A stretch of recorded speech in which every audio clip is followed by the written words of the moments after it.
રથયાત્રા છે એના મહત્વમાં તમારે શું કહેવું? 49મી જગન્નાથ મંદિરની રથયાત્રા ભારતની બીજા નંબરની સૌથી મોટી અને સૌથી મહત્ત્વની રથયાત્રા છે અને અંદાજિત 27થી 30 લાખ માણસો આ રથયાત્રાની જોડે જોડાયેલા હોય છે. અને એક કહેવાય ને કે ઈશ્વર પરની અતૂટ અને અકલ્પનીય શ્રદ્ધાનું જો પરિણામ જોવું હોય ને તો એ પરિણામ તમને જગન્નાથ મંદિરમાં 3 દિવસથી જોવા મળે જ છે. પણ આવતીકાલે સવારે 4 વાગ્યાથી જે માનવ મહેરામણને ઘોડાપુર જે ઉમટશે એ ઈશ્વર પ્રત્યેની એમની આસ્થા અને વિશ્વના સર્વસત્તાધીશ પ્રત્યેનો એમની પ્રેમ વત્તા આ એક જ દિવસ એવો છે કે જ્યારે ભગવાન સ્વયં પોતાની દોમધામ સાહેબીવાળું મંદિર છોડી અને પ્રજાજનોને સામેથી દર્શન આપવા આવે છે. એટલે પ્રજાને એનો જે આનંદ મળે છે ને જે એ અદ્ભુત હોય છે. એવું છે આ રથયાત્રાનું. અને આવતી સાલ તો 150મી રથયાત્રા આવશે ત્યારે અમદાવાદની રથયાત્રાને 150 વર્ષ પૂર્ણ થયાનો જે અનુભવ છે. પણ ખાસ તો હું આજના યુવાનોને એમ કહું છું કે 1985-86ની રથયાત્રા મેં જોઈ હતી કે જ્યારે રથયાત્રા નીકાળવાની પરમિશન નહોતી મળી તત્કાલીન કોંગ્રેસના મુખ્યમંત્રી દ્વારા, ત્યારે આ જગ્યાઓએ આ ગેટની સામે પોલીસની જીપો સરકારના હુકમથી, પોલીસની નહીં, એની મરજીથી નહીં પોલીસની, પણ સરકારના હુકમથી 6 જીપ આ બાજુ 6 જીપ આ બાજુ 12 જીપ હતી.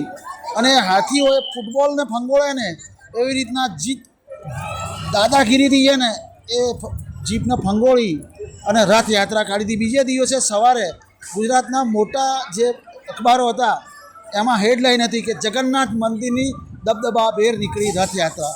એ વખતે જ્યાં સુધી મને યાદ છે ત્યાં સુધી મહંત રામરસદાસજી અથવા મહંત વિજયદાસજી જગન્નાથ મંદિરના મહંત હતા, જેમ અત્યારે માનનીય શ્રી દિલીપદાસજી છે. અને એમણે ચોખ્ખું કીધું હતું કે સરકાર હા પાડે કે ના પાડે પણ કોઈ પણ સંજોગોની અંદર અમદાવાદમાં રથયાત્રા નીકળશે ને નીકળશે. અને એ વખતે એમણે કોંગ્રેસની સરકારને એવું કીધું કે આ કંઈ ગુજરાતમાં કોઈ પણ સંજોગોમાં કોંગ્રેસની સરકાર નહીં બેસે. એ ઘડીને આજનો દાડો 1985 તમે ગણી લો કે 31 વર્ષ થઈ ગયા. પણ વચ્ચે ગઠબંધનથી ઘણા ગાંઠિયા સમય માટે જે રથયાત્રામાં જે કોંગ્રેસની સરકાર બેઠી, બાકી કોઈ પણ સંજોગોમાં કોંગ્રેસની સરકાર નથી બેઠી. રથયાત્રાનો જે પર્વ છે એ હિન્દુ મુસ્લિમની એકતાનું પ્રતીક છે કે મુસ્લિમ આગેવાનો દ્વારા દર વર્ષે ચાંદીનો રથ આપવામાં આવે છે. તો એકતા વિશે તમે શું માનો છો? ના છે જ. મુસ્લિમ બિરાદરો છે ને, જો જે ઘણા ગાંઠિયા અમુક મુસ્લિમ વ્યક્તિઓ જે ક્રિમિનલ માઇન્ડ ધરાવતા હોય એ લોકોના હિસાબે વાત અલગ છે. પણ એ સિવાય મુસ્લિમ બિરાદરો ક્યારેય બિચારાઓ આ રથયાત્રાનો કોઈ વિરોધ કરતા જ નથી એમ.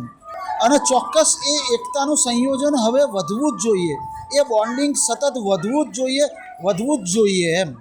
શું અગર એ ના વધે ને એવું છે જ નહીં, કેમ કે ભગવાનની પોતાની કૃપા છે. ભગવાને સૌથી પહેલાં આપણને માણસ તરીકે જન્મ આપ્યો છે.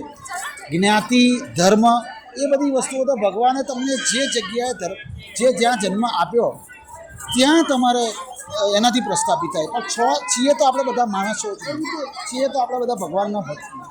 તો હોય થોડું ઘણું ચમકલાઓ જે થતું રહે, બધું પહેલાં થતું હતું, હવે તો સંપૂર્ણપણે બંધ થઈ ગયું એવું છે. અને હું મુસ્લિમ બિરાદરોનો બી ખૂબ ખૂબ આભાર એટલા માટે માનું છું કે આખો દિવસ દરમિયાન આપણે બ્રિજની આ બાજુ એટલે પુલની આ બાજુના એરિયામાં કામ ધંધા બધું લગભગ બંધ હોય છે.